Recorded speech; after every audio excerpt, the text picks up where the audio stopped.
మీ education ఇన్‌స్టిట్యూషన్స్‌కి Covid ఎలాంటి difficulties తీసుకొచ్చింది? ఎలాంటి ఛాలెంజెస్‌ని మీరు సాల్వ్ చేశారు? కరోనా ముందు భాషలు బాగా చెప్తారని తెలుసు. రిజల్ట్ ఏంటంటే ప్రోగ్రెస్ కార్డు చూసుకోవడం. కరోనాలో లైవ్ చూశారు. దాని ద్వారా కరోనా అంటే భాష అనేది అసలు ఒక లెవెల్కి వెళ్ళిపోయింది. అక్కడి నుంచి నాకు అనిపించింది ఎప్పుడైనా సరే ఈజీ గోయింగ్ ఉండకూడదు. బాగా వచ్చిన వాడికి మీరు చెప్పడం వేరు, ఏమి రానోడికి చెప్పడం వేరు. గుంటూరుకి నేషనల్ వైడ్ ఐఐటీలో ఓపెన్ కేటగిరీలో 5th rank 10th rank single digit వచ్చింది. నాకు తెలిసేది గుంటూరు పుట్టిన తర్వాత నేను చూడాల 40% ఉన్న స్టూడెంట్ని ఇయర్ ఎండింగ్కి 90% తీసుకెళ్ళేవాడు. అప్పుడు మ్యాథ్స్ అంటే రామకృష్ణ మ్యాథ్స్ అనేవాళ్ళు. ఇప్పుడు వాళ్ళు పెట్టిన పేరు భాష్యం అని పెట్టారు. నా సక్సెస్ ఫస్ట్ టర్నింగ్ పాయింట్.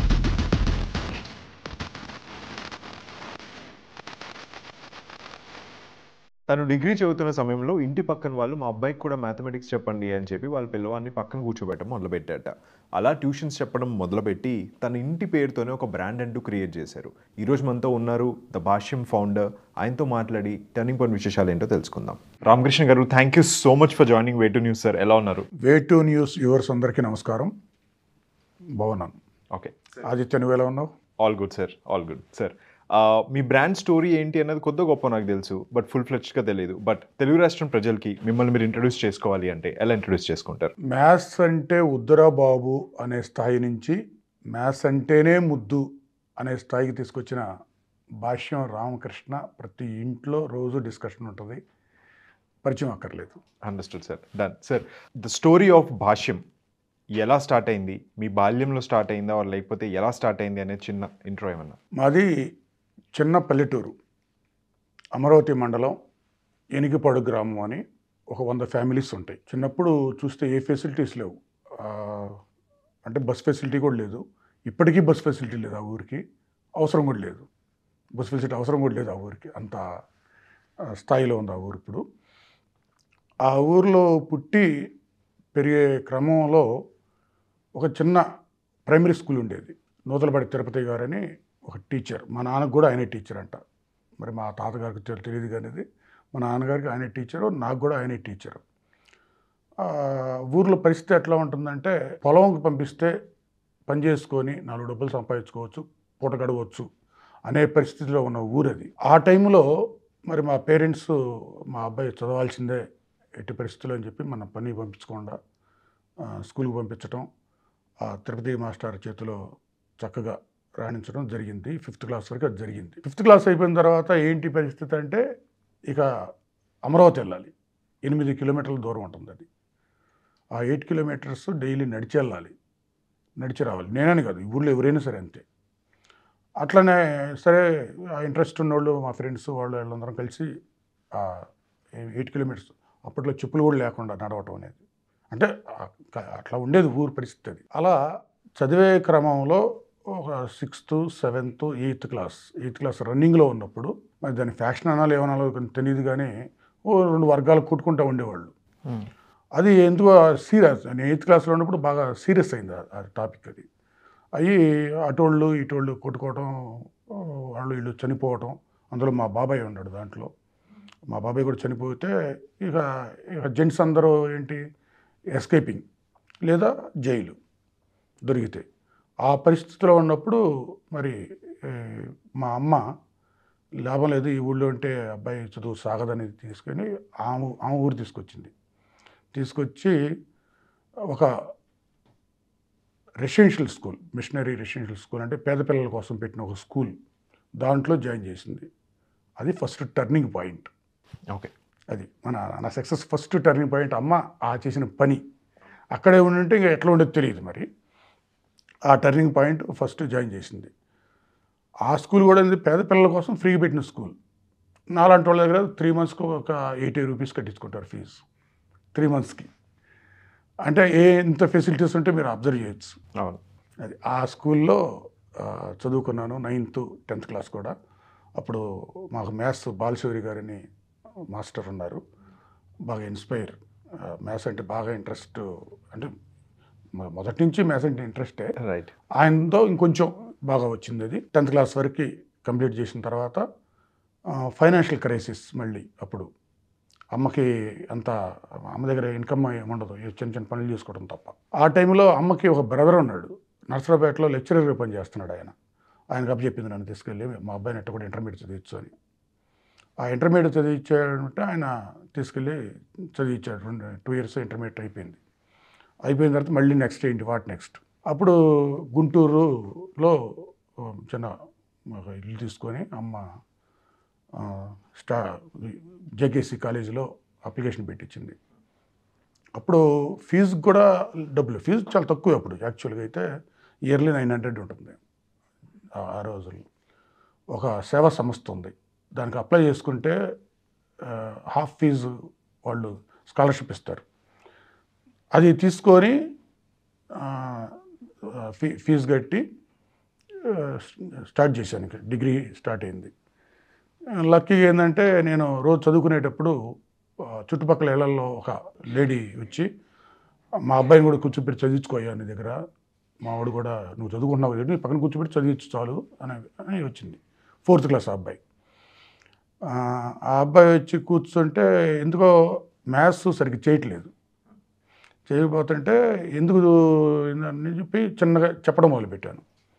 అది చూసి చుట్టుపక్కల 4-5 పిల్లలు కూడా వచ్చి కూర్చొని నాకు కూడా చెప్పండి అని వచ్చి కూర్చోవటం మొదలుపెట్టారు.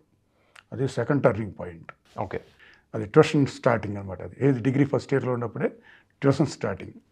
అది అట్లా అంచెలంచెలుగా వాళ్ళు మంత్లీ 15 రూపీస్ ఇచ్చేవాళ్ళు ఒక్కొక్కళ్ళు. అమ్మయ్య సేఫ్, ఎట్టగొట్ట ఇల్లు గడుస్తుంది అనే మోడ్లోకి వచ్చేసింది ఫస్ట్ పొజిషను. ఓకే. అదే డిగ్రీ చదివేటప్పుడు నాకేమో ట్యూషన్ చెప్తున్నా ఒక పక్కన చదువుకుంటున్నాను. జిఎస్ఆర్ గారు మ్యాథ్స్ లెక్చరర్ ఫైనల్ ఇయర్లో ఉన్నప్పుడు ఒక టఫెస్ట్ టాపిక్ ఒకటి ఇచ్చారు. బాగా ప్రిపేర్ అవ్వండి 1 వీక్, బోర్డు మీద ఎక్స్ప్లెయిన్ చేయాలి అందరూ అన్నారు. స్టూడెంట్స్ అందరినీ, నాతో పాటు అందరినీ. అది నేను ఎటు ఎక్స్పీరియన్స్ ఉంది, టీచింగ్ ఎలా ఇప్పుడు పక్కన పిల్లలు చెప్తున్నాను, వాళ్ళకి ఏం అర్థం కావట్లేదు, అర్థమయ్యేటట్టు ఎలా చెప్పాలి అని దాన్ని తీసుకొని ప్రిపేర్ అయ్యాను. అంటే ఎవరు మనం టీచ్ చేసేటప్పుడు ఎవరైనా క్వశ్చన్స్ అడగవచ్చు, క్రాస్ చెక్ చేయొచ్చు మనని, ఎందుకు వచ్చింది ఇలా అని డిఫైన్ చేయాలి మనం. దాన్ని నెంబర్ ఆఫ్ క్వశ్చన్స్ వేసుకొని నేను ప్రిపేర్ అయ్యి సరే ఆ డే వచ్చింది, చెప్పమన్నారు, అందరం చెప్పిన తర్వాత ఆయన నాకు ఇచ్చిన కాంప్లిమెంట్ ఏంటంటే రామకృష్ణకి 100 మార్క్స్ ఇస్తే సెకండ్ ప్లేస్ 25 మార్క్స్ ఇస్తాను అన్నారు. అది అప్పుడు బాగా కాన్ఫిడెన్స్ క్రియేట్ అయింది నాకు. ఇక డెఫినెట్ నేను టీచర్ అవ్వచ్చు, నో డౌట్ లైఫ్ సక్సెస్ అవుద్ది అనే పాయింట్లో ఉండి, ఇక తర్వాత మళ్ళీ స్ట్రగులే. టీచర్ అవ్వాలంటే బీఈడీ చేయాలి, డిగ్రీతో చాలదు. బీఈడీ చేయాలంటే మళ్ళీ ఎగ్జామ్ రాయాలి, సీట్ వస్తుంది, డౌటే ఉంది దాంట్లో. మ్యాథ్స్ అంటే ఇంట్రెస్ట్ కాబట్టి వస్తుంది, సీట్ వస్తుంది, ఫీజు కట్టాలి. ఎట్లా అంటే అప్పుడు మా బాబాయ్ బాగా సపోర్ట్ చేశాడు నాకు. నేను కడతాను ఎట్టగొట్ట అంటే ఆయన దగ్గర కూడా లేవు, ఎక్కడో తెచ్చుకుంటాను నేను, తెచ్చిన తర్వాత నువ్వు మాత్రం చదువు అని చెప్పి ఫీజు కట్టాడు. నేను చదవటం అయిపోయింది. ఆ చదివేటప్పుడు ఈ ట్యూషన్ అంతా ఏం చేయాలి అన్నప్పుడు మా తమ్ముడు, మా కజిన్ బ్రదర్ ఉన్నాడు హనుమంతరావు, నా దగ్గరే ఉండి 10th క్లాస్ చదువుకుంటా, నన్ను చూస్తా, ట్యూషన్ నేను చెప్తుంటే ఎట్లా చెప్పాలా అని మొత్తం నేర్చుకొని నేను బీఈడీ చదివిన ఆ టైం అంతా మా వాడు మెయింటైన్ చేశాడు. ట్యూషన్ చెప్పడం అంతా అంటే దాన్ని కంటిన్యూ చేశాడు. అట్లా చేసినప్పుడు అప్పుడు అర్థమైంది, ఓహో మనం అంటే పబ్లిక్లో ఎంత ఇంట్రెస్ట్ ఉంది, మ్యాథ్స్ రామకృష్ణ అంటే ఎట్లా ఉంది అని స్టార్ట్ చేసిన తర్వాత ఇక నేను వేరే స్కూల్లో టీచర్గా జాయిన్ అయినా. అప్పుడు 800 శాలరీ నాకు, ప్లస్ ట్యూషన్స్లో వస్తాయి. ఇవన్నీ చేసి ఫ్యామిలీ రన్ అవుతుంది. అంతకుముందు ఏమన్నా చేసిన ఆయన డెప్యూటీ మొత్తం క్లియర్ చేసుకొని అంతా అయిపోయినప్పుడు పేరెంట్స్ ఏమో మ్యాథ్స్ రాకపోతే రామకృష్ణ దగ్గరే చేర్చాలి అనే కాన్సెప్ట్లో నుంచి మొత్తం వచ్చేసారు అందరూ. విపరీతమైన క్రేజ్ వచ్చింది మ్యాథ్స్ మీద. అది మ్యాథ్స్ అంటే రామకృష్ణ మ్యాథ్స్ అన్నట్టుగా వచ్చింది. అలా వచ్చినప్పుడు పేరెంట్స్ అన్నారు, మా పిల్లల్ని పగలేమో స్కూల్లో పెట్టి ఈవినింగ్ ఏమో నీ దగ్గర పెట్టి టైం అంతా ఎందుకు వేస్ట్, నువ్వే స్కూల్ పెడితే మా పిల్లలు దాంట్లోనే క్లియర్ అయిపోద్ది కదా మొత్తం, ఇంకా ఈ గొడవ ఎందుకు అని చెప్తే మళ్ళీ ఫైనాన్షియల్ క్రైసిస్ ఉంది. స్కూల్ పెట్టడం మామూలు విషయం కాదు అని అంటే అప్పుడు ఒక ఆమె పాపం వచ్చి నేను 34,000 ఇస్తాను నీకు ఏమేమి కావాలి, స్కూల్ పెట్టడం ఫస్ట్ ఏమేమి కావాలి అవన్నీ నేను ఏర్పాటు చేస్తాను, 35,000 ఖర్చు పెట్టి స్కూల్ పెట్టడం జరిగింది. ఇది మనం స్కూల్ పెట్టడానికి పెట్టిన ఫస్ట్ క్రైటీరియా. Understood sir. దీంట్లో ఇంకొకటి కూడా చెప్తా, నాకు ఒక రోల్ మోడల్ ఆ ట్యూషన్ పెట్టుకున్నప్పుడు ఒక చిన్న షెడ్ అది. ఒక చిన్న షెడ్‌లో స్కూల్ ట్యూషన్ పెట్టుకొని చెప్తా ఉంటే, ఆ రూట్‌లో నుంచి రత్తయ్య గారి కారు వెళ్తా ఉండేది. ఓహో! రత్తయ్య గారు అంటే ఈయన అనుకునేవాడిని. ఆ స్కూల్ పెట్టిన ఇయరే ఆయన కూడా జేకేసీ ఫస్ట్ స్టూడెంట్. 1968 అప్పుడు నేను పుట్టలేదు యాక్చువల్‌గా.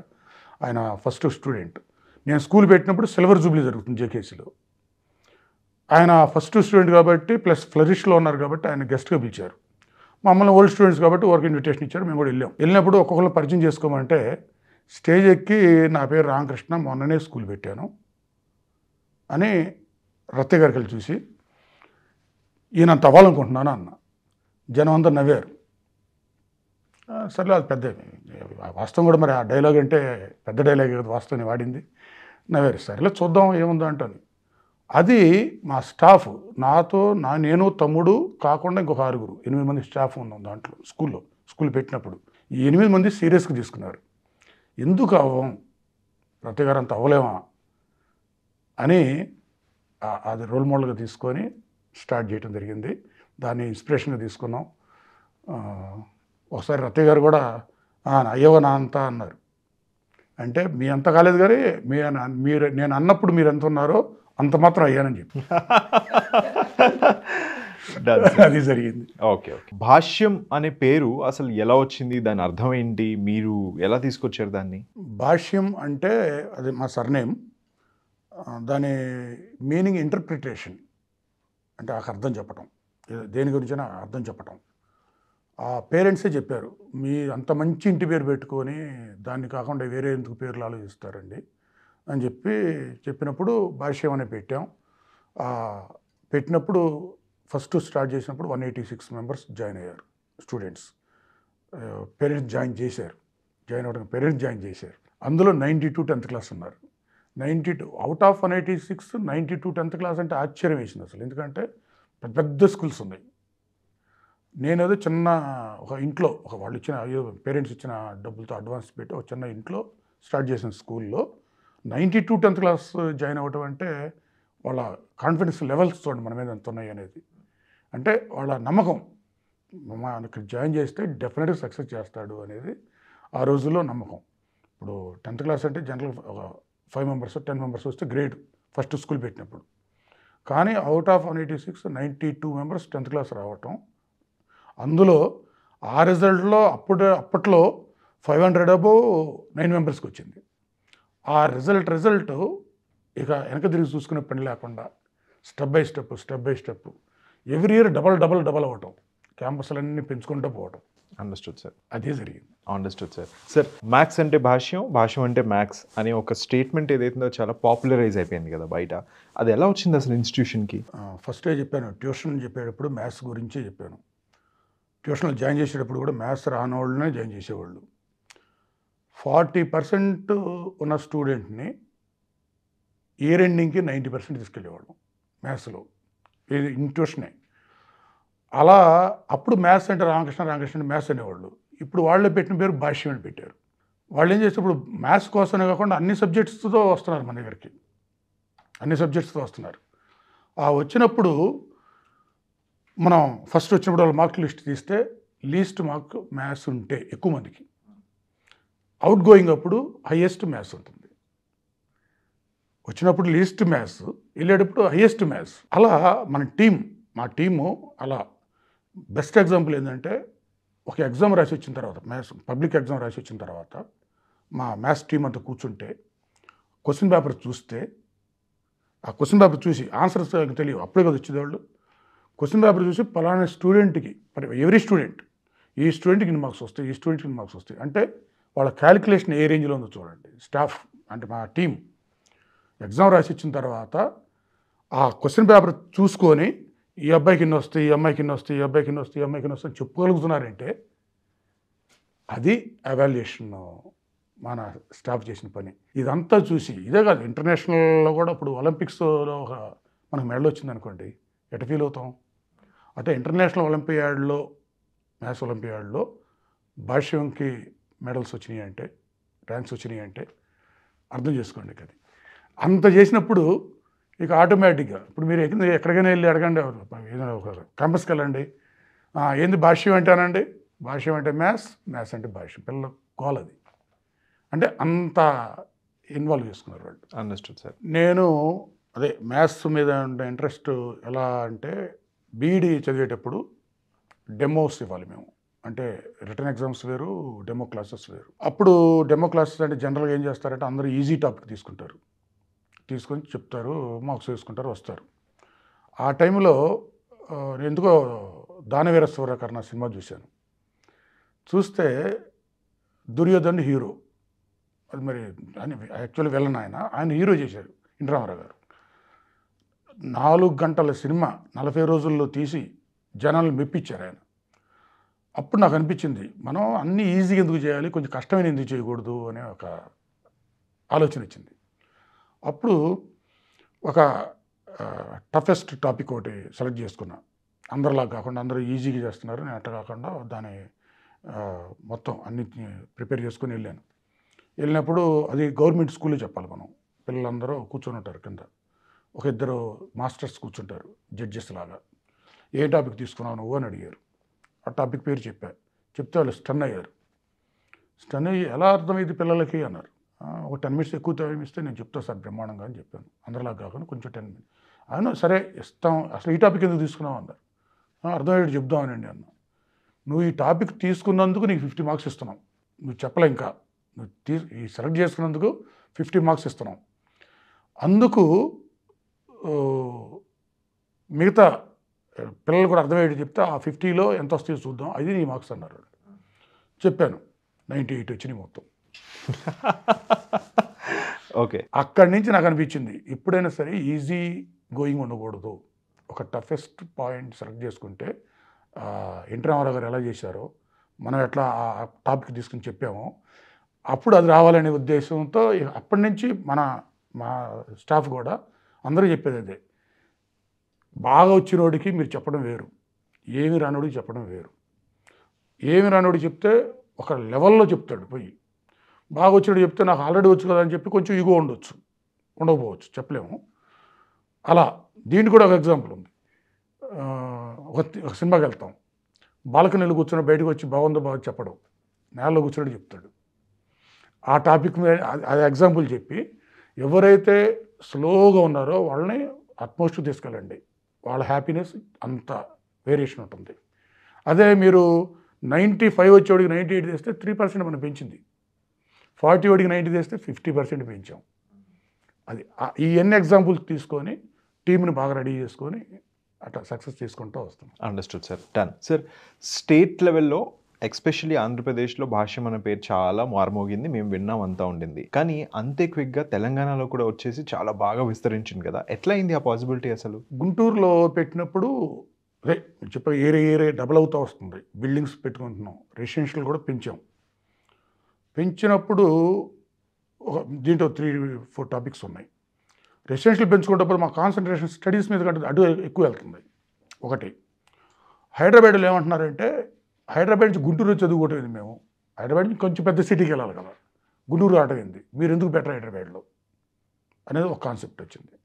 రాయలసీమ వాళ్ళు అయితే మా అబ్బాయిని మీ దగ్గర జాయిన్ చేసి వాడు నెలకోసారి చూడటానికి రావటం, అంత దూరం నుంచి వచ్చిపోయే కంటే మీ ఫీజు కంటే మా ఖర్చులు ఎక్కువ అవుతున్నాయి, అదే ఎడ్యుకేషన్ మా దగ్గర పెట్టుకుని ఉంటే మేము రెసిడెన్షియల్ ఫీజు ఇదంతా కాకుండా మా ఖర్చులు కాకుండా ఓన్లీ మీరు గుంటూరులో డే స్కాలర్ దగ్గర ఎంత తీసుకుంటారో అంతే దాంతో మాకు కూడా సేమ్ ఎడ్యుకేషన్ వస్తుంది కదా అనే టాపిక్. అట్లానే ఈస్ట్ వెస్ట్ గోదావరిలో కూడా అదే టాపిక్ వచ్చింది. అప్పుడు ఆలోచించాం, ఓహో వాళ్ళు అడుగుతున్నారు, అసలు వెళ్ళొచ్చా వెళ్ళకూడదు అని కొంచెం డిస్కస్ చేసి 2 years డిస్కస్ చేసుకున్నాం. చేసిన తర్వాత ఫోర్స్ పెరుగుతూ ఉంది, మనకు మొదటి నుంచి పేరెంట్స్ సపోర్ట్, అదే పేరెంట్స్ మళ్ళీ ఇదే ఫోర్స్ చేస్తున్నారు. చేసినప్పుడు ఎందుకు పెట్టకూడదు, నిజంగా వాస్తవం వాళ్ళు అడిగింది తప్పేం కాదు, సరే స్టార్ట్ చేద్దామని స్టార్ట్ చేసినప్పుడు ట్రెమెండస్గా రెస్పాన్స్ వస్తుంది.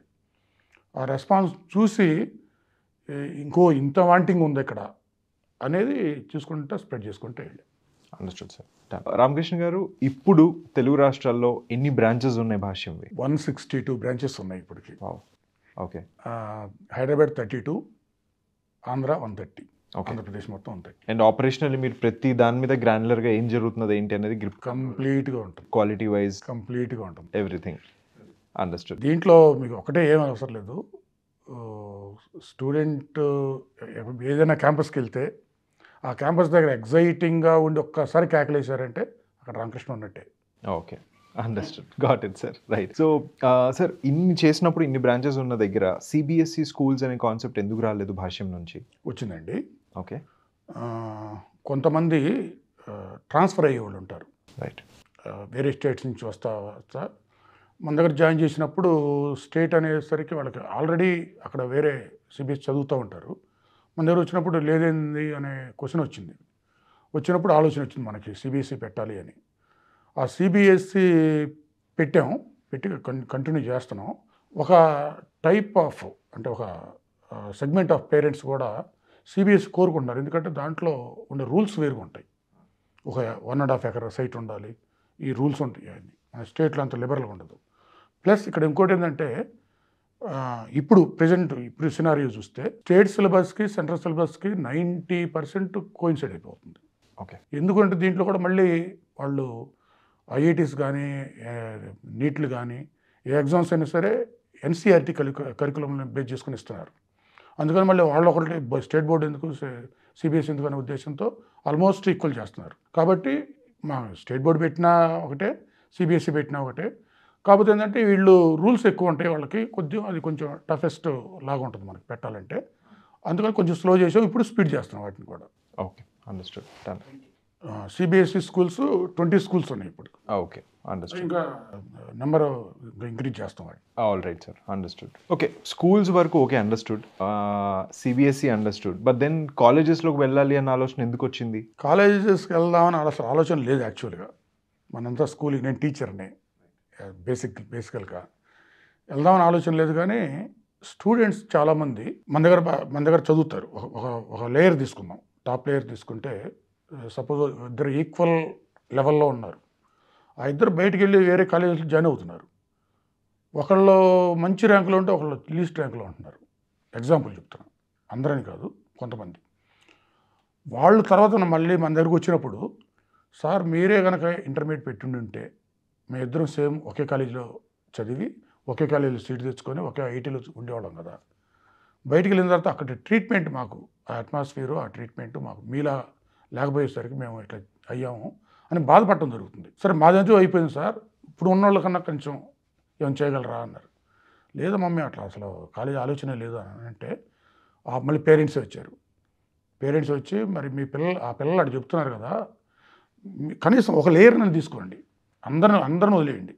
కానీ అట్లా ఎవరైతే మిస్ అవుతున్నారో మీ దగ్గర ఉండి అంత మంచి స్టఫ్ తీసుకొని బయటికి వెళ్ళి ఎందుకు వేస్ట్ అవుతుంది, అటువంటి వాళ్ళని తీసుకొని కొంచెం చేయండి మనం అంటే ఆ ఎమోషనల్ బాండింగ్కి మనం కనెక్ట్ అయ్యి లేదు తప్పదో చేయాల్సిందని చెప్పి మా తమ్ముడు హనుమంతరావు సీరియస్ డెసిషన్ తీసుకుంటే అప్పుడు స్టార్ట్ చేసి కూడా అందరిని తీసుకోవట్లేదు. అట్లా ఎమోషనల్ ఎవరైతే మనం వదిలిపెట్టి ఉండలేరు, ప్లస్ అడ్జస్ట్ అవ్వలేరేమో అనుకున్న వాళ్ళందరినీ తీసుకొని స్టార్ట్ చేస్తే ట్రెమండస్ రిజల్ట్స్ వస్తున్నాయి వాళ్ళతో.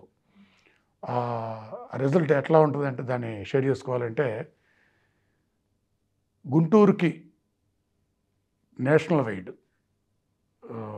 ఐఐటీలో ఓపెన్ కేటగిరీలో సింగిల్ డిజిట్ వచ్చింది. నాకు తెలిసేది గుంటూరు పుట్టిన తర్వాత నేను చూడలే.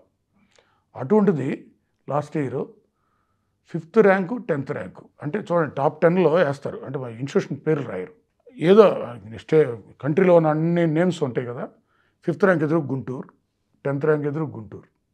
ఇండియా మొత్తం మీద సింగిల్ బ్రాంచ్ లిమిటెడ్ స్ట్రెంగ్త్తో ఆ రిజల్ట్ తీసుకొచ్చామంటే అది ఆ స్టూడెంట్స్ సపోర్టు, వాళ్ళు అంత కోరుకుంటే, వాళ్ళు మనకి అంత బాండింగ్ ఉంటే, మన స్టాఫ్ కూడా అంత చేస్తే చూడండి అది ఆ రిజల్ట్ తీసుకొచ్చారు. ఆ రిజల్టే మరి చూడండి అంత హ్యాపీనెస్ అది. సరే మనం కాలేజీ వద్దనుకున్నది పెట్టి వాళ్ళ ఫోర్స్తో పెట్టి మరి ఆ 10లో 2 గుంటూరులు చూపించామంటే ఎప్పుడు లేని గుంటూరు. సరే గుంటూరు స్టూడెంట్ ఎక్కడైనా పోయి చదివి తెచ్చుకోవచ్చు తెలియదు నాకు. గుంటూరులో చదివి గుంటూరు స్టూడెంట్స్ 2 నేషనల్ లెవెల్లో 10లో 2 కనబడ్డాయి అంటే అది అందుకు satisfaction. Understood sir. Right. Schools build చేసిన తను ఎస్ఎస్సి వరకు చూసి దెన్ సిబిఎస్ఈ చేసి ఓకే స్కూల్స్ అయిన తర్వాత కాలేజ్కి same experience, same standard, same quality అనేది రెప్లికేట్ చేయడం, ఎగ్జిక్యూట్ చేయడం కష్టం కదా. రామకృష్ణ ఎలా చేయగలిగారు దాని భాష్యంలో? అది టీమేనండి, నా ఒక్కడని కాదు నేను చెప్పింది. మొదటి నుంచి కూడా స్టూడెంట్స్ ఎఫెక్షన్ ఫస్ట్. వాళ్ళు మన మీద ఇప్పుడు మ్యాథ్స్ అన్నారు కదా మీరు, మ్యాథ్స్ రానోడు మన క్యాంపస్లో అడుగు పెడితే గుళ్ళోకి పోయిన తర్వాత దేవుడు దండం పెట్టేటప్పుడు అంత ప్రశాంతంగా ఉంటారు చూడండి, ఆ భయం పోయిద్ది లోపలికి వస్తే. అది అది క్రియేట్ చేస్తే మన స్టాఫ్ ఉన్నారు చూడండి, లోపల రాగానే వాళ్ళని తీసుకొని రైట్. ఇది ఒకటి చెప్పి ఇప్పుడు మనం ఐఐటి గురించి చెప్పుకున్నాం. మెడికల్ చాలా తక్కువ పీరియడ్ లిమిటెడ్ స్ట్రెంత్తో 1500 మెంబర్స్ డాక్టర్స్ ఉన్నారండి ఇప్పటికి. మొన్న మా ఫ్రెండ్ ఒక అబ్బాయి అతను ఫోన్ చేసి మా అమ్మాయికి చిన్న ఏదో డౌట్ ఉంది అని అంటే వెంటనే మన ప్రిన్సిపల్కి ఫోన్ చేస్తే లండన్లో మా స్టూడెంట్ మొత్తం రిపోర్ట్స్ తీసుకొని ట్రీట్మెంట్ ఇస్తున్నాడు లండన్లో ఉండి ఫ్రీగా. అంటే అది మాకున్న కనెక్షన్ అట్లా ఉంటుంది. ఆ డాక్టర్స్ కూడా 1500 డాక్టర్స్ మా ప్రొడక్షన్ ఇప్పుడు ఉంది. ఓకే. లిమిటెడ్ స్ట్రెంత్తో తక్కువ పీరియడ్లో. Okay, understood. ఒక వెరీ క్యూరియస్ క్వశ్చన్, మీకు నచ్చకపోవచ్చు నేను అడగడం, బట్ దెన్ అడుగుతాను. ఏంటి అంటే 6వ క్లాస్ నుంచే పిల్లలకి ఐఐటి ఫౌండేషన్ అనేది అవసరమా? అది ప్యూర్ మార్కెటింగ్ స్టంట్? పబ్లిక్ అనుకున్నదే మార్కెటింగ్ అనుకుంటారు, కానీ ఇప్పుడు నేను చెప్తుంది ఏంటంటే 40 మార్క్స్ వచ్చిన వాడిని 98, 99, 100 తీసుకెళ్తాను. అతని దగ్గర 120 తెచ్చుకునే కెపాసిటీ ఉంటే ఏం చేద్దాం? నా దగ్గర వచ్చేప్పుడు 40 మార్క్స్ అబ్బాయికి అనుకోండి, అతనికి 100 తీసుకెళ్తున్నా, వాడి కెపాసిటీ 120, 130 ఉందనుకోండి, ఇప్పుడు నేనేం చేయాలి? అందుకు నేను ఇక్కడ ప్రతి స్టూడెంట్కి చెప్పట్లే, అక్కడ 6th నుంచి మా దగ్గర చదివారు అందరికీ ఫౌండేషన్ ఉందని చెప్పట్లే. పేరే ఫౌండేషన్. ఇక్కడ ఫౌండేషన్ మీన్స్ వాడికి ఏం కావాలి, అక్కడ అతను ఎంతవరకు డైజెస్ట్ చేసుకోగలడు, ఏం చెప్తే ఎంత ఎక్కించుకోగలడు. అది ఇవ్వలేకపోతే మనం అన్యాయం చేసినట్టు కదా స్టూడెంట్కి. అది అందరిని కూర్చోబెట్టి చేసి అనుకోండి, తప్పు అది. అప్పుడు మీరు అన్నట్టు మార్కెటింగ్ స్టార్ట్ చేయద్ది. అందరికీ నేను చేయనట్ల. 6thలో 40 మెంబర్స్ ఉంటే ఆ 40 మెంబర్స్కి సేమ్ కరికులం కాదు, మళ్ళీ స్టూడెంట్ వైజ్. ఇక్కడ స్టూడెంట్ వైజ్ చేసిన మనం కరికులం అది. మనం చెప్పిన syllabus student wise, syllabus wise student కాదు, స్టూడెంట్ వైజ్ సిలబస్ ఇది. దాని ప్రకారం చేస్తే ఏమవుతుందంటే ఇప్పుడు 10th క్లాస్ డైరెక్ట్గా మామూలుగా అక్కడ చదివి ఇంటర్మీడియట్కి వచ్చి ఐఐటి లేదా నీట్ రాయాలనుకోండి, టైం పడుతుంది. అతను దానికి అడ్జస్ట్ అవ్వడానికి 6 months ఏం పడుతుంది. అదే మనం చిన్నప్పటి నుంచే చేసుకుంటూ పోతే, ఏదో ఎలిజిబుల్ అయితే, అందరికి కాదు, మళ్ళీ చేసుకుంటూ వెళ్తే ఇంటర్మీడియట్లో ఈజీగా తెచ్చుకోగలుగుతున్నాడు. అంటే అతనికి స్ట్రెస్ ఉండట్లేదు, స్ట్రెస్ ఫ్రీ అవుతున్నాడు. అందుకు మనం ఆ ఫౌండేషన్ అట్లా పెట్టడం జరిగింది. ఓకే, అది అందరి మీద రుద్దట్లేదు మనం. Understood sir, got it. Sir, almost 30 years plus నుంచి మీరు ఎడ్యుకేషన్ అనే ఒక ఫౌండేషన్ని లే చేస్తున్నారు కాబట్టి మిమ్మల్ని క్వశ్చన్ అడుగుతున్నాను నేను. పర్పస్ ఆఫ్ ఎడ్యుకేషన్ అనేది మీరు ఎలా డిఫైన్ చేస్తారు? చదువు చెప్పడం వేరు, విద్య నేర్పడం వేరు. చదువు చెప్పడం అంటే క్లాస్లో లెసన్ చెప్పడం, వాళ్ళ మార్కులు వచ్చినాయా, ర్యాంక్ వచ్చిందా, సరే సక్సెస్ అయ్యడం లేదా అనేది. విద్య నేర్పడం అనేది అతను అంటే మంచి ర్యాంకర్ని తయారు చేయడం, అంటే మంచి సిటిజన్ని తయారు చేయడం అనే పర్పస్ అది ఎడ్యుకేషన్ అంటే. ఎడ్యుకేషన్ అంటే ఇప్పుడు ఒకటే, అన్ని మంచి మార్క్స్ వస్తే సూపర్గా అయ్యాడు, లీస్ట్ మార్క్స్ వస్తే వేస్ట్ అయ్యాడు అనే పదం కదా అక్కడ. అదే అక్కడ ఎడ్యుకేషన్ వస్తుంది. సొసైటీలో ఎలా బిహేవ్ చేయాలి, తల్లిదండ్రులను ఎలా గౌరవించాలి, టీచర్స్ని ఎలా గౌరవించాలి, అన్నీ, నాట్ ఓన్లీ గౌరవం, అన్ని రకాలుగా. ఏదన్నా స్ట్రగుల్ వస్తే ఎట్లా ఫేస్ చేయాలి. సినీ డైరెక్టర్ బాబీ ఉన్నాడు, బాబీ పెద్ద చదివేవాడు కాదు మన దగ్గర, ఏంద్ర ఈడు ఇట్లా ఉన్నాడు అనుకునేవాళ్ళం అప్పుడు. కానీ ఇప్పుడు చూస్తే ఏ రేంజ్లో ఉన్నాడు చూడండి. అందరు బిగ్గెస్ట్ స్టార్స్తో సినిమాలు చేయటం, అందరూ హిట్ అవ్వటం, మళ్ళీ అది ఇంకోటి తీయటం ఒకటే కాదు, హిట్ అవ్వటం, అవి చూసి కొంచెం గర్వపడతాం.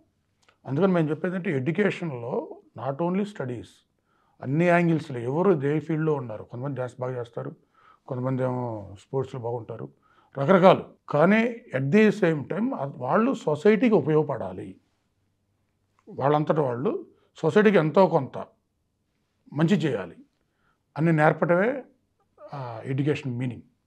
అది మనం చేస్తున్నాం. మా పేరెంట్స్ అందరూ దానికి ఎంకరేజ్ చేస్తున్నారు. అది. Understood sir. Got it. Education end of the day business అని అందరూ అంటారు. యాజ్ అన్ ఎడ్యుకేషనలిస్ట్ మీరు ఎలా దాన్ని రెస్పాండ్ అవుతారు? అసలు ఎడ్యుకేషన్ బిజినెస్ ఎట్లా అవుతుందండి? ఎట్లా అవుతుంది? అదే మనం గుళ్ళో పోయినప్పుడు దేవుడికి దండం పెడుతుంటే అడుగుతాడు ఏంటంటే సంస్థల పేరు చెప్తాం, భాష్య విద్యా సంస్థలు అంటే ఆయన ఆశీర్వదిస్తా ఏదో అంటాడు వ్యాపారం బాగుండాలి అన్నట్టుగా. వ్యాపార అభివృద్ధి ఏదో చెప్తాడు మంత్రంలో. చెప్తేనే అది కాదమ్మా, పిల్లలకి మంచి బుద్ధులు రావాలని ఆశీర్వదించండి, అంతేగాని వ్యాపారం బాగుండాలని కాదు అని చెప్తా నేను. అండర్స్టూడ్. అది ఎప్పుడు విద్య వ్యాపారం కాదండి, అసలు అది కరెక్ట్ కాదు. Understood sir. ఇప్పుడు మీరు చెప్పిన దాన్ని బట్టి సోషల్ రెస్పాన్సిబిలిటీ అన్నది ఏదైతే ఉందో that is part of Bhashyam and Bhashyam Ramakrishna అని చెప్పి అనొచ్చా? అది కూడా మాకు స్టూడెంట్స్ నేర్పిందే వాస్తవంగా అయితే. ఎందుకంటే ఇప్పుడు 2009లో కర్నూలులో ఫ్లడ్స్ వచ్చినాయి.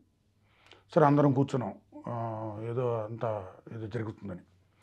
సరే అందరూ పార్టిసిపేషన్తో 1 crore కలెక్ట్ చేసాం మొత్తం అందరం కలిసి.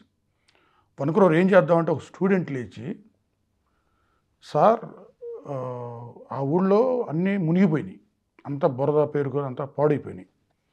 సరే మనం గవర్నమెంట్కి ఇచ్చామనుకోండి వాళ్ళు ఏదో చేస్తారు, దానికంటే మన తోటి స్కూల్స్ ఉన్నాయి కదా, గవర్నమెంట్ స్కూల్స్ కూడా ఉన్నాయి కదా, మన డబ్బులతో వాటిని బాగు చేస్తే ఆ పిల్లలు కూడా బాగా చదువుకుంటారు కదా మనతో పాటు అని చెప్పారు. అది చూడండి ఎంత గొప్ప ఆలోచన అది. సోషల్ రెస్పాన్సిబిలిటీ అదొకటే కాదు, మనం ఇప్పుడు పిల్లల్ని ట్రిప్స్ ఇస్తాం, అనాథాశ్రమంకి చూపిస్తాం, వెళ్ళి అసలు ఏంటి అక్కడ ఏం జరుగుతుందో చూసిరండి అని. వాళ్ళతో మాట్లాడినప్పుడు వాళ్ళు పడే వేదన పిల్లలు కూడా ఇట్లా ఉంటుందా అని చెప్పి. అలాగే ఇప్పుడు కొన్ని ట్రాఫిక్ రూల్స్ ఉంటాయి, ఎలా చేయాలి ఏంటని, ఇవన్నీ సోషల్ రెస్పాన్సిబిలిటీలో పార్ట్సే. అలా ఏ కెలామిటీ వచ్చినా సరే, లేకపోతే ఏ అవసరం వచ్చినా సరే అందరం కూర్చుంటాం. పేరెంట్స్ కూడా అట్లా సపోర్ట్ చేస్తారు మాకు. మా పిల్లలకి నేర్పండి, మీరు 4 రూపాయలు ఇబ్బంది పడ్డ పర్లా, పిల్లలకి అది అలవాటు చేయండి, సొసైటీకి ఉపయోగపడే అలవాటు చేయండి అని అంటాం. ఇప్పుడు మొన్న విజయవాడ ఉంది, హైదరాబాద్ ఉంది, ఖమ్మంలో మళ్ళీ ఫ్లడ్స్ వచ్చినాయి. విజయవాడలో అందరం కలిసి అక్కడ ఆంధ్రప్రదేశ్ మొత్తం కలిసి, అంటే ఎక్కువ స్ట్రెంత్ ఉంది కాబట్టి 4 crores అక్కడ ఇచ్చాం. ఖమ్మంలో కూడా 1.25 crore ఇచ్చాం. ఇది వాళ్ళంతా సపోర్ట్, పేరెంట్స్ కానివ్వండి, స్టూడెంట్స్ కానివ్వండి, వాళ్ళంతా సపోర్ట్తో అలా చేయగలుగుతున్నాం. అలా చేయగలుగుతున్నాం అంటే ఆ పేరెంట్స్ మమ్మల్ని ఎంత ఓన్ చేసుకున్నారు చూడండి. అంటే మా పిల్లలు అనే కాకుండా మా సంస్థ ద్వారా మేము ఏం చేయొచ్చు అనేది ఆ పేరెంట్స్లో ఉంది. Understood sir. Got it. దీంట్లో స్టూడెంట్స్, పేరెంట్స్ అనే కాకుండా ఇట్లా ప్రాబ్లమ్స్ వచ్చినప్పుడే అని కాకుండా మేము కూడా మా వంతు సహాయం చేయాలని చెప్పి అమ్మ పేరు మీద భాష్యం పేరమ్మ చారిటబుల్ ట్రస్ట్ అని ఫామ్ చేసాం. ఓకే. దాంట్లో ఎవరైనా సరే, పేదలు ఎవరైనా విద్య కానీ వైద్యం కానీ, అంటే మెడిసిన్కి వెళ్ళాం ఎక్కువగా, విద్య వైద్యం. విద్య అంటే మా దగ్గర ఉందని వచ్చు, మా దగ్గర లేకుండా హైయర్ స్టడీస్కి వెళ్ళినప్పుడు ఒక పూర్ స్టూడెంట్ ఉంటాడు, ఆ డబ్బులు లేక నా చదువు ఆగుతుంది అని ఎవరైనా అనిపిస్తే మమ్మల్ని అప్రోచ్ అయితే కంపల్సరీగా మేము సహాయం చేస్తాం. అట్లాగే మెడిసిన్ కూడా ఏదైనా దానికి ఏ ప్రాబ్లం వచ్చినా సరే, ఎవరైనా సరే, ఆల్మోస్ట్ నాకు తెలిసింది ఏంటంటే డాక్టర్స్ అందరూ తెలిసిన వాళ్ళే, డబ్బులు తీసుకోకుండా నేను ఎవరు చెప్తే వాళ్ళ దగ్గర పంపించి చేస్తారు.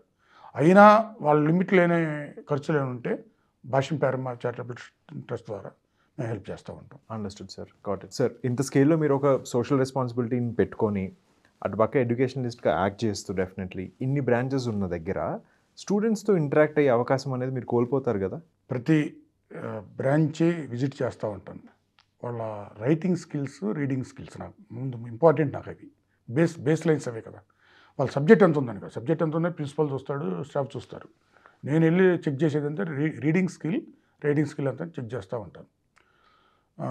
అదే చెప్పాను, ఎక్కడైనా సరే ఎగ్జైటింగ్ ఒక్కసారి కేకలేస్తున్నారంటే అక్కడ రామకృష్ణ ఉన్నట్టే. ఏ బ్రాంచ్లో అయినా సరే అంత హ్యాపీగా ఉంటారు పిల్లలు. నేను వెళ్ళినప్పుడు అంత ఓన్ చేసుకుంటారు నన్ను. అదే కాకుండా ఎవ్రీ ఇయర్ ఒక 3 months అలాట్ చేస్తాను. నేను, మా పెద్ద ఆయన మైకిల్ గారు అని ఒక ఆయన ఉంటాడు, అడ్వైజరు.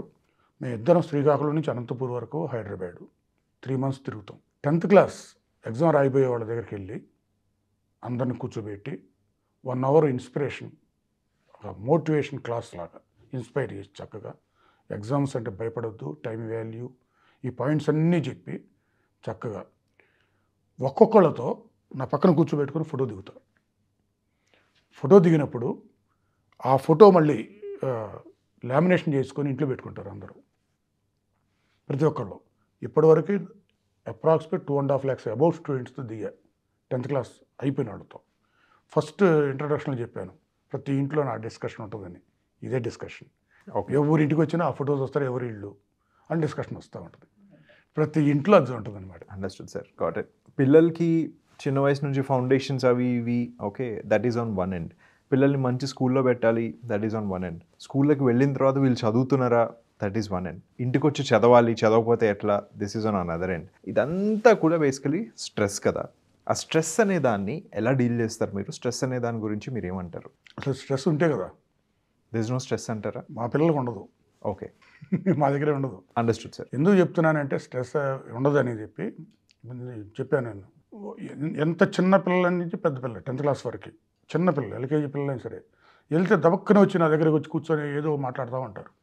ఇంకా స్ట్రెస్ ఎందుకు ఉంటుంది? నా దగ్గర అటు కూర్చున్నారంటే ప్రిన్సిపల్స్ దగ్గర, స్టాఫ్ దగ్గర ఇంకా ఎట్లా ఉంటారు వాళ్ళు, అది చూడాలి. తర్వాత మనం అనుకునేది ఏంటంటే ఓన్లీ మనం ఎడ్యుకేషన్ గురించి మాట్లాడతాం. ఎడ్యుకేషన్లో పార్ట్ అన్నీ ఉన్నాయి, స్పోర్ట్స్ ఉన్నాయి, ఇవన్నీ ఉన్నాయి. మేము అకాడమిక్ మీటింగ్స్ ఎన్ని పెడతామో పీఈటీస్ మీటింగ్ కూడా అన్ని పెడతాం. వాళ్ళ మీటింగ్స్ అకాడమిక్స్ మీటింగ్ ఎన్ని పెట్టుకుంటాం, పీఈటీస్ మీటింగ్ అన్ని పెడతాం. అది చాలా అవసరం అని చెప్పేది.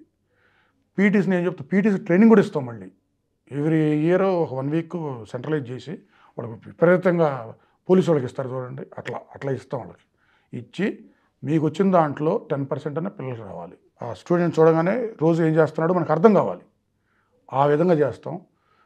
ఇవన్నీ చేసినప్పుడు అసలు స్ట్రెస్ అనే మీనింగ్ రాదు, అసలు భయం అనేది లేదు, అసలు భయమే లేదు. అక్కడ ఏం కావాలన్నా ఫ్రీగా మాట్లాడుకునే ఛాయిస్ ఉంది.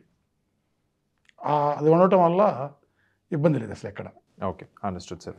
All right. సో స్ట్రెస్ అనేది ఉండదు మీ దగ్గర చదువుకునే వాళ్ళకి అంటారు కదా, రైట్. సో దీనికి ఎక్స్టెన్షన్గా అంటే ఇది ఉండకుండా చూసుకోవడానికి కల్చరల్లీ కానీ స్పోర్ట్స్ వైజ్ కానీ ఏదైనా మీరు కండక్ట్ చేయడం ఉంటుందా? అంటే మనం పబ్లిక్ చెప్పొచ్చో లేదో తెలియదు కానీ ప్రతి పిల్లల్ని డ్యాన్స్ నేర్చుకోమంటాను. ఆ డ్యాన్స్ ఎక్స్ప్రెస్ చేయమంటాను. నేర్చుకొని ఇంట్లో కూర్చోమని కాదు, ఎక్స్ప్రెస్ చేయమంటాను. ఒక్కొక్క చోట అయితే డీజేలాగా పెట్టమంటాను, క్లాస్ పెట్టి అందరూ డ్యాన్స్ చేయాల్సిందే. ఒకటి స్పోర్ట్స్లోకి వస్తే భాష్యం ప్రీమియర్ లీగ్ అని ఒకటి పెట్టాం. మొత్తం 140 బ్రాంచెస్ నుంచి పార్టిసిపేషన్స్ వచ్చినాయి, అందరూ చేయాలి. 720 tournaments. August 15th independence day రోజు స్టార్ట్ చేసి January 26th ఎండ్ చేసాం, రిపబ్లిక్ డే రోజు. అంటే ముందు బ్రాంచ్ లెవెల్, ఆ తర్వాత జోనల్ లెవెల్, ఆ తర్వాత సెంట్రల్ లెవెల్, వచ్చిన తర్వాత మొత్తం అట్లా. అంటే ప్రతి స్టూడెంట్ ఏదో పార్టిసిపేట్ చేసుకుంటూ రావాలి. ఆ విధంగా మిగతా వాటికి కూడా, మిగతా స్పోర్ట్స్లో కూడా ప్రతి స్టూడెంట్ ఏదో దాంట్లో పార్టిసిపేట్ చేయాలి. ఏదో ఒకటి పార్టిసిపేట్ చేసి ఏదో కప్పు ఉండాలి ఇంట్లో, మన భాష్యం పేరు మీద ఒక కప్పు ఉండాలి. అంటే గెలిచాడా లేదని కాదు, పార్టిసిపేట్ చేసి ఒక కప్పు ఇస్తాం. పార్టిసిపేట్ చేయడం గ్రేట్, వారు చూస్తా కూర్చోకూడదు. ఆ విధంగా చేసి మనం తీసుకొస్తున్నాం. Understood sir. Sir as an estimate ఇప్పటి వరకు భాష్యం గ్రూప్ నుంచి ఎంతమంది స్టూడెంట్స్ యాక్చువల్లీ గ్రాడ్యుయేట్ అయ్యో లేకపోతే స్కూలింగ్ కంప్లీట్ చేసో బయటకు వచ్చి ఉంటారు ప్రపంచంలోకి? మ్యాక్సిమం ఇప్పుడు చెప్పాను కదా, ఇప్పుడు 2.5 lakhsతో ఉన్నా నేను అన్నా కదా, దానికి ముందు ఇంకొక 50,000 చేసుకున్నా 3 lakhs అబోవ్ బయటకు వెళ్ళిపోయినట్టే కదా ఇప్పుడు. అండర్స్టూడ్. ఆ 3 lakhs మెంబర్స్ సూపర్ మోస్ట్లో ఉన్నట్టే. అండర్స్టూడ్. సూపర్ మోస్ట్లో లేకపోతే నా దగ్గర ఉన్నట్టు. Okay, understood, got it sir. Sir వీళ్ళందరూ బయటకు వెళ్ళిపోయిన తర్వాత వాళ్ళ రిలేషన్షిప్ ఎండ్ అయిపోతుందా స్కూల్తో ఎండ్ అయినట్టు, లేకపోతే మీతో టచ్లో ఉంటారా, మాట్లాడతారా, అలుమ్నై మీట్స్ లాంటివి ఏమైనా ఉంటాయా? దీని గురించి చెప్పాలంటే అంటే మీరు వెళ్ళిన స్టూడెంట్స్ మళ్ళీ వస్తారా లేదని కదా, ఇప్పుడు ఆర్గనైజ్ చేస్తున్న అన్ని జోన్స్లో కూడా హెడ్స్ అంతా నా స్టూడెంట్స్, నా దగ్గర చదువుకునే వాళ్ళే మొత్తం. వాళ్ళందరూ ఆర్గనైజ్ చేస్తున్నారు. అంటే నా దగ్గర చదివిపోయిన వాళ్ళు బాగా మంచి పొజిషన్లో ఉంటారు కదా, అయినా వాళ్ళు ఎంత కనెక్ట్ అయ్యారంటే మేము ఇక్కడే ఉంటాం, దీంట్లోనే మేము జాబ్ చేస్తామని జాబ్తో మొదలుపెట్టి మొత్తం అట్లా అడ్మినిస్ట్రేషన్తో వాళ్ళే చేస్తున్నారు ఆల్మోస్ట్. అలా చేస్తూ పెరుగుతున్న ఆర్గనైజేషన్ ఇది. దీంట్లో ప్రతి ఇయర్ కొంతమంది వచ్చి కూర్చుంటారు. మేము ఒక హాల్ ఉంటుంది మాకు, హాల్లో ఒక డే చెప్పుకుంటారు వాళ్ళు వచ్చి, ఏరో మేము రీయూనియన్ పెట్టుకుంటున్నాం, మా బ్యాచ్ అనుకుంటారు. ఇట్లా జరుగుతూ ఉండే కామన్గా. ఒకసారి సిల్వర్ జూబ్లీ అంటే ఫస్ట్ బ్యాచ్ 25 ఇయర్స్ అయింది వాళ్ళు చదివి. 25 ఇయర్స్ మేము చదువుకొని అంటే మేము 10th క్లాస్ చదివిస్తే 25 ఇయర్స్ అయింది. మా బ్యాచ్ అంతా సిల్వర్ జూబ్లీ చేసుకోవాలని చెప్పి వచ్చారు. వస్తే నాకు అప్పుడు వచ్చింది, ఓ సంస్థ కూడా సిల్వర్ జూబ్లీగా అప్పుడు అనే ఆలోచన వచ్చి అసలు రీయూనియన్ మొత్తాన్ని పెడదాం అంటే ఆ బ్రాంచ్కి ఏదైతే సిల్వర్ జూబ్లీ చేసుకున్న బ్రాంచ్ ఉందో ఫస్ట్ బ్రాంచ్ మొత్తానికి పెడదామని చెప్పి అందరికీ ఇన్విటేషన్ పంపించమని చెప్పాను. స్టూడెంట్స్ పంపించారు. వాళ్ళు పంపిస్తే రెస్పాన్స్ బాగా వచ్చింది. వచ్చినప్పుడు అప్పుడే మన స్టూడెంట్సే అన్నారు వాళ్ళు, సార్ మాకు గిన్నిస్ తీసాము ఒకసారి, తీస్తే 3000తో ఒక ఏరియాలో రికార్డు ఉంది, ఎన్నేళ్ల నుంచో అంతే ఉందంట. అది మనకి విపరీతంగా వస్తున్నారు కదా, ఎంతమంది వస్తారు తెలియదు యాక్చువల్గా, గిన్నిస్ వాళ్ళని పిలుద్దాం అన్నారు. సరే ఓకే మీ ఇష్టం రమ్మనండి, ఏముంది దాంట్లో, వస్తే మంచిదే కదా, అందరం కలుస్తున్నాం కదా అని చెప్పి రమ్మన్నాం. 8000 దాకా వచ్చారు. కానీ వచ్చిన వాళ్ళందరికీ ప్రూఫ్ చూపించాలి, అంటే వాళ్ళు 10th క్లాస్ సర్టిఫికేట్ తీయాలి, దాంట్లో భాష్యం స్కూల్ అని రాయాలి, ఉండాలి, ఆ బ్రాంచ్లో ఉండాలి, మళ్ళీ ఎక్కడో కాదు. వాళ్ళందరినీ వెరిఫై చేస్తారు. మార్నింగ్ 8 నుంచి 11 వరకు వెరిఫై చేస్తే 4268 అయిపోయినాయి ఇప్పటికి. ఇక గిన్నిస్ వాళ్ళకి ఏముందంటే ఇంకా లేట్ అవుతుందండి, మాకు కష్టం ఇదంతా చేయటం, రికార్డు వచ్చింది కదా మీకు ఇంకెందుకని మిగతా వాళ్ళు నిలవ చేయాలి. ఆ 4268తో అందరు ఎండలో కూర్చొని, అంటే వాళ్ళు కౌంట్ చేసుకోవాలి కదా మొత్తం, అసలు వెరిఫై చేసుకుంటా చేస్తే మధ్యాహ్నం 3కి అనౌన్స్ చేశారు వీళ్ళదే గిన్నిస్ రికార్డ్ అని. అంటే దాన్ని బట్టి అర్థం చేసుకోండి, ఇక అదే ఆ రికార్డుని ఇంకా ఎవరైనా బీట్ చేయాలి, మేమే చేయాలి. అసలు దాన్ని ఏదో చేసే సాహసం కూడా చేయలేము. Right sir, understood. అది రైట్ సార్. నౌ దట్ ఇన్ని ఇయర్స్ ఆఫ్ ఎడ్యుకేషనల్ ఎక్స్పీరియన్స్ ఉన్న దగ్గర జనరేషన్స్ ఆఫ్ పీపుల్ ఎవరైతే ఉన్నారో వాళ్ళు మీ ఇన్స్టిట్యూషన్స్లో చదువుకుంటూ ఉంటారు కదా, అంటే వాళ్ళ పిల్లలు అట్లాగా, దాని గురించి ఏం చెప్పగలుగుతారా? మాకున్న స్ట్రెంత్లో నాకు తెలిసి సగం మంది ఓల్డ్ స్టూడెంట్స్ పిల్లలే. ఓకే, అనుకుంటాను, అంత కౌంట్ చేయలేదు. హాఫ్ ఆఫ్ ది స్ట్రెంత్ వాళ్ళే ఓల్డ్ స్టూడెంట్స్. వాళ్ళు ఎంత కనెక్ట్ అయ్యారంటే మనకి, మన పిల్లలు కాదు కదా. ఒక మీటింగ్లో, ఆ గిన్నిస్ రికార్డ్ రోజు ఒక మీటింగ్లో ఒక అమ్మాయి వచ్చింది. గిన్నిస్ రికార్డు అప్పుడు 10th క్లాస్ చదువుతుంది అమ్మాయి. వస్తే ఎంత మనం వచ్చావు, నువ్వు ఎలిజిబుల్ కాదు కదా, ఇప్పుడు ప్రెజెంట్ చదువు రాకూడదు కదా, ఇది ఆల్మిని మీటింగ్ కదా అన్న. లేదు సార్ మా అమ్మ వచ్చింది సార్, మా అమ్మకు తోడొచ్చాను నేను అంది. అని ఇంకా గొప్ప మాట ఉంది, మా అమ్మ మీరు స్కూల్ పెట్టినప్పుడు 10th క్లాస్ సార్, ఈ సిల్వర్ జూబ్లీలో నేను 10th క్లాస్ సార్, రాబోయే గోల్డెన్ జూబ్లీ మా అమ్మాయి కూడా ఇక్కడ 10th క్లాస్ చదివింది సార్ అంది. అంటే ఏ రేంజ్లో ఉంది చూడండి. అండర్స్టూడ్. అది ఆ జనరేషన్స్ అనేది. Right sir. ప్రతి కేటగిరీలో ఉన్న వాళ్ళు ఒక 2 సంవత్సరాల మటుకు చాలా బాగా దెబ్బతిన్నారు కోవిడ్ టైంలో. మీకు మీ ఎడ్యుకేషన్ ఇన్స్టిట్యూషన్స్కి కోవిడ్ ఎలాంటి డిఫికల్టీస్ తీసుకొచ్చింది, ఎలాంటి ఛాలెంజెస్ మీరు సాల్వ్ చేశారు? కోవిడ్ సరే పాజిటివ్ మాట్లాడదాం నెగిటివ్ మాట్లాడదాం తెలియదు, కానీ Covid before corona after corona అంటే భాష్యంకి అందరికి అర్థమై ఉంటుంది. అఫ్కోర్స్ బాగానే ఎప్పుడు మనం వెనక తగ్గింది లేదు, కానీ కరోనా టైంలో మా స్టూడెంట్స్ ల్యాగ్ అవ్వకూడదని చెప్పి చాలా కేర్ తీసుకోవాల్సి వచ్చింది. స్టాఫ్ బాగా కోఆపరేట్ చేశారు. అందరినీ ఒక మంచి స్టూడియోలో ఒక రూమ్ని సెట్ చేసి మంచి ఫ్యాకల్టీని కూర్చోబెట్టి జూమ్ ద్వారా లైవ్ ద్వారా ప్రతి స్టూడెంట్కి చెప్పడం. వాళ్ళు ఇంట్లో ఏం చేయలేరు, వాళ్ళు బయటకు వెళ్ళి ఆడుకోవడానికి కూడా ఏం లేదు, ఇంట్లో కూర్చొని ఏదో వరకు కూర్చోవడం. వాళ్ళు కూడా ఆ టైంలో మొత్తం వాళ్ళని ప్రిపేర్ చేయడం జరుగుతుంది. స్టాఫ్ మంచి చక్కగా లెసన్ చెప్పడం.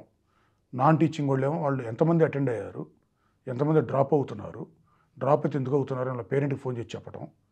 ఇంకా దీంట్లో గొప్ప విషయం ఏంటంటే కరోనా ముందు భాషలు బాగా చెప్తారని తెలుసు, రిజల్ట్ ఏంటంటే ప్రోగ్రెస్ కార్డు చూసుకోవడం, ఓ మా అబ్బాయికి ఎన్ని మార్కులు వచ్చినాయి, ఎన్ని వచ్చినాయి అనేది.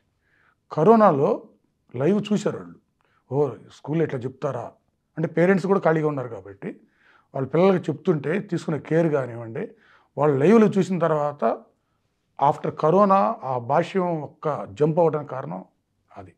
అంటే మనకెందుకులని నిద్రపోకుండా ఇంట్లో అరే మన పిల్లలు ఏమైపోతారా అని చెప్పి ఆ స్టాఫ్, ఎస్పెషల్లీ స్టాఫ్ గురించి చెప్తున్నా, స్టాఫ్ కూడా భయపడతారు కదా, కానీ వాళ్ళు భయపడకుండా వచ్చారు. వాళ్ళు అందరూ వచ్చి కాదు కొంచెం ఎడగడం డిస్టెన్స్ మెయింటైన్ చేసుకుంటా నీట్ ప్రతి ఒక్క స్టూడెంట్ని అబ్జర్వ్ చేసుకుంటూ తీసుకొచ్చారు. అది పేరెంట్ లైవ్లో చూశాడు కాబట్టి ఆ మౌత్ పబ్లిసిటీ చాలా దూరం వెళ్ళిపోయి ఉంటుంది. దాని ద్వారా ఆఫ్టర్ కరోనా అంటే భాష్యం అనేది అసలు ఒక లెవెల్కి వెళ్ళిపోయింది. ఆల్రైట్, లైవ్లో చూశారు కాబట్టి. అంతకుముందు వరకు విన్నారు అంతే, ఇప్పుడు లైవ్లో చూశారు. అది ఓకే, అది కరోనా అందరికీ ఏమో మాకు మాత్రం అట్లా ఉపయోగపడింది. ఓకే. ఇప్పుడు మా స్టాఫ్ అంతకుముందు కెమెరా ముందు కూర్చొని చెప్పమంటే కొంచెం గిల్టీ ఫీల్ అయ్యేవాడు కొద్దిగా, అట్లా రకరకాలుగా ఉండేది. ఆ కరోనా టైంలో అది చూసిన తర్వాత ఇప్పుడు ఎక్కడికి వెళ్ళి ఏం చెప్పమన్నా, ఏం చేయమన్నా, లెసన్ ఎవరు వర్చువల్గా చెప్పమన్నా సరే, ఎట్లా చెప్పమన్నా క్లియర్గా చెప్తున్నారు. అంటే టెక్నాలజీ అంత ఇన్వాల్వ్ చేసుకున్నారు వాళ్ళందరూ ఆ కరోనా. అదొక మా స్టాఫ్ కూడా ఉపయోగపడింది. Okay sir, understood. సార్ మీరు చెప్పిందంతా కూడా ఒకసారి రీకలెక్ట్ చేసుకుని ఉంటే ఐడియా ఎలా పుట్టింది దగ్గర నుంచి ఐడియాని ఎంత గ్రాండ్గా ఎగ్జిక్యూట్ చేయొచ్చు అనేది ఏదైతుందో మీరు ఒక live example for anybody who wants to do something in life అనమాట. సో భాష్యం ఇప్పుడున్న స్టేజ్ నుంచి నెక్స్ట్ లెవెల్కి వెళ్ళడం అనేది ఏంటి పాసిబిలిటీస్, అసలు నెక్స్ట్ లెవెల్కి ఎలా తీసుకెళ్దాం అనుకుంటున్నారు? స్టూడెంట్స్ మంచి జాబులు మన దగ్గర చేస్తున్నారంటే ఎంత ప్యాషనేట్గా ఉండాలి, మనం అంటే ఎంత ఇష్టం ఉండాలి, వాళ్ళకి ఎంత ప్యాషనేట్గా ఉండాలి. ఒకటి, ఆ టీం రెడీగా ఉంది. తర్వాత ఇప్పుడు మనం ఏమనుకున్నాం, అసలు ఏం తెలియని స్టేజ్ నుంచి ట్యూషన్ చెప్పే స్టేజ్ నుంచి మొదలుపెట్టాం. మ్యాథ్స్ అన్నాం, తర్వాత స్కూల్ అన్నాం, తర్వాత సిబిఎస్ఈ అన్నాం, తర్వాత ఇంకోటి వెళ్తుంది. నా ఉద్దేశం ఏంటంటే ఈ టీం అందరితో, ఈ టీం కోఆపరేషన్తోనే మంచి ఇంటర్నేషనల్ లెవెల్స్లో కపుల్ ఆఫ్ స్కూల్స్ పెట్టేసి, ఇంటర్నేషనల్ స్కూల్ అంటే అందరూ భయపడతారు అని, అందుబాటులో ఉండే విధంగా ప్రతి వాళ్ళకి. ఇప్పుడు మన సిబిఎస్ఈ స్కూల్ కూడా మీరు ఊహించినంతగా అందరిలాగా ఉండవు, మనకి ఫీజులన్నీ అందరికీ అందుబాటులో ఉంటాయి. అట్లా ఇంటర్నేషనల్ స్టాండర్డ్స్, ఎందుకంటే స్టూడెంట్స్ కోరుకుంటున్నారు, వాళ్ళ ఐక్యూ కూడా పెరిగిపోతూ ఉంది. దాని లెవెల్కి తగ్గట్టుగా మన ఇంటర్నేషనల్ స్కూల్స్ పెడదామని, ఆ స్కూల్స్లో కూడా భయపడే విధంగా కాకుండా ప్రతి సామాన్యుడు కూడా వచ్చి నేను కూడా చదువుకోవచ్చు దీంట్లో అనే విధంగా తయారవ్వాలని మా టీం కోరిక. కానీ మన దగ్గర చదివితే ఇలా ఉంటుందా అనేది ఇంకొకళ్ళ దగ్గర ఉండకూడదు అనేది మా వాడి ఐడియా. దాన్ని త్వరలో ఇంప్లిమెంట్ చేద్దామని ఆశిస్తాను. Understood sir, got it. అదే కాకుండా ఇప్పుడు రాబోయే రోజుల్లో టెక్నాలజీ బాగా స్పీడ్గా అవుతుంది. అదంతా మళ్ళీ స్టూడెంట్స్లో ఎంబెడ్ చేయాలి మనం.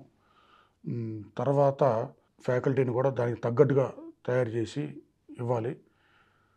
ఇప్పుడు మనం అంతా గ్రీన్ ఎనర్జీ లెవెల్కి వస్తుంది. మనం మా క్యాంపస్లో కూడా అన్నిటినీ గ్రీన్ క్యాంపసెస్గా, పర్యావరణం దృష్ట్యా చూసుకొని గ్రీన్ క్యాంపసెస్గా తయారు చేయాలని, అది ఫ్యూచర్ మా గోల్స్ అట్లా పెట్టుకున్నాం. ఓకే సార్, ఫ్యామిలీ అనేది ప్రతి ఇండివిజువల్కి ఒక సపోర్ట్ సిస్టమ్ లాంటిది, ఇండివిజువల్లీ ప్రొఫెషనలీ. ఎస్పెషలీ చిన్న ఇంట్లో పుట్టి కష్టాలు చూసి వాళ్ళు బయటకు వచ్చిన తర్వాత చాలా కష్టపడి మనం సాధించాలనే దీంట్లో అన్నీ సాధిస్తారు మీలాగా, రైట్? వాళ్ళ సపోర్ట్ సిస్టమ్ ఎట్లా మీకు హెల్ప్ చేసింది? స్కూల్ పెట్టినప్పుడు అప్పుడు తమ్ముడు ఉన్నాడు, హనుమంతరావు ఉన్నాడు అని చెప్పే కదా. యాక్చువల్లీ నేను ఒక్కడనే, మా ఫాదర్స్ వాళ్ళు 9 మెంబర్స్ వాళ్ళు. ఆ 9 మెంబర్స్ చిల్డ్రన్ మొత్తం స్కూల్ పెట్టిన తర్వాత సపోర్ట్ చేసింది. ఎవరి టాలెంట్ వాళ్ళది, ఎవరి వింగ్లో వాళ్ళు ఉన్నారు.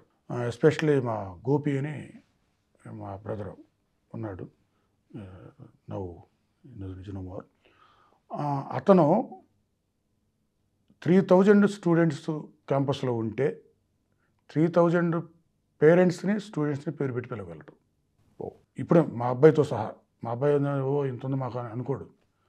ఏదైనా క్యాంపస్లో ఏదైనా సమ్ అమౌంట్ వస్తే అరే ఇంట్లో వాడదాం, అక్కడ వాడదాం అంటే క్యాంపస్ని ఇంకొంచెం ఫ్లరిష్ చేద్దాం, తర్వాత ఇల్లు ఎప్పుడేం కట్టుకోవచ్చు అంటాడు. ఇంతవరకు మేము స్కూల్ పక్కన ఒక చిన్న ఇల్లు కొనుక్కున్నాం, కట్టుకుంది కూడా కాదు అది, ఇంకా ఇల్లు లేదు మాకు. మా అబ్బాయి ఇప్పుడు కూడా మా వాడు సరే ఇల్లు కట్టుకుందాం అన్న మాట అనకుండా ఉన్న స్కూల్ని ఇంకా ఎస్టాబ్లిష్ చేద్దాం, దానికి ఖర్చు పెడదాం, ఎంత మిగిలినా దానికి ఖర్చు పెడదాం. ఎందుకంటే వాళ్ళు ఇచ్చిన డబ్బులు అయ్యి, మనం ఒట్టి చేతులతో వచ్చాం. వాళ్ళు ఇచ్చిన స్టూడెంట్స్ నుంచి వచ్చినాయి, పేరెంట్స్ నుంచి వచ్చినాయి, వాళ్ళ ఎస్టాబ్లిష్మెంట్కే ఖర్చు చేద్దాం అనే మోటోతో ఉంటారు మా ఫ్యామిలీ. అంత సపోర్టింగ్ ఉంటుంది మనకి స్కూల్స్ గురించి. Understood sir, got it. Ramakrishna గారిని అబ్జర్వ్ చేసింది ఏంటి అంటే, నో మ్యాటర్ వాట్ మీరు ఒక చిన్న కుటుంబం నుంచి వచ్చిన, ఒక చిన్న ట్యూషన్తో మొదలుపెట్టిన ఇంత స్కేల్కి వచ్చారు కదా, there are few definitive skills మీరు ఏవైతే చూసుంటారో మీలో ఉన్నాయి అని, అవే మీరు వేరే వాళ్ళకి, మీ నెక్స్ట్ జనరేషన్కి లేకపోతే మీ లీడర్స్కి ఇవ్వాలని అనుకుంటారు కదా. What are those skill sets అంటే that are definitely should be there ఒక ఎడ్యుకేషనలిస్ట్కి? ఫస్ట్ ఆఫ్ ఆల్ మా మోటో ఏంటంటే స్టూడెంట్ సక్సెస్ అవ్వాలి, పేరెంట్ సాటిస్ఫై అవ్వాలి. ఇది మేము మా టీంకి చెప్పుకునే ఫస్ట్ మాట. అది చెప్తాం. అది చెప్పినప్పుడు వాళ్ళు దాన్ని ఎంతవరకు ఓన్ చేసుకుంటారా అనేది అబ్జర్వ్ చేయాలి మనం. అది కూడా ఆ తర్వాత వాళ్ళు కూడా చేయమని చెప్తాం. ఇప్పుడు నేను చేసేది, నేను మీ దగ్గర కూర్చొని మాట్లాడుతున్నాను ఒక్కడిని మీరు అనుకుంటారు, కానీ ఎంతోమంది కష్టపడితేనో ఈ లెవెల్కి వస్తున్నాం మనం. వాళ్ళందరూ మన ఫ్యామిలీ అనుకున్నారు చూడండి. ఆ అనుకున్నప్పుడు ఎవరైనా నా దగ్గర పని చేస్తున్నాము, జాబ్ చేస్తున్నాము అని ఉంటే సక్సెస్ అవ్వలేము అని చెప్తాను నేను అందరికీ. నా కింద చేసేవాళ్ళంటే వాళ్ళ తర్వాత చేసేవాళ్ళు కూడా అంతే. వాళ్ళ ఇవ్వాల్సిన ఇంపార్టెన్స్ ఏంటంటే ఇది మా ఫ్యామిలీ, మాది అన్నట్టు చేయాలి. కానీ నేను ఇక్కడ జాబ్ చేస్తున్నానని ఎవరైనా చెప్పుకుంటే అప్పుడు మన సక్సెస్ రేట్ ఆగిపోద్ది అని చెప్తాం మనం. Understood, done. సార్, మీ నెక్స్ట్ జనరేషన్ వాళ్ళు వచ్చి ఇప్పుడు ఎడ్యుకేషన్ని నడిపిస్తారు అన్న దగ్గర వాళ్ళకి మీరు పాస్ ఆన్ చేసిన వాల్యూస్ ఏంటి, లేకపోతే ఆ వాల్యూ సిస్టమ్ అనేది నేను పాస్ ఆన్ చేయక్కర్లేదు, అది ముందు నుంచి అందరికీ తెలుసు, ఎవరు వచ్చినా తెలిసిపోతుంది అన్నట్టు ఉందా సిస్టంలో? పాస్ ఆన్ చేయటం కంటే కూడా చూసి నేర్చుకుంది ఎక్కువ. వాళ్ళు అసలు ఏం జరుగుతుందని చూసి నేర్చుకుంది ఎక్కువ. ప్లస్ 2 years టైం ఇచ్చాను నేను.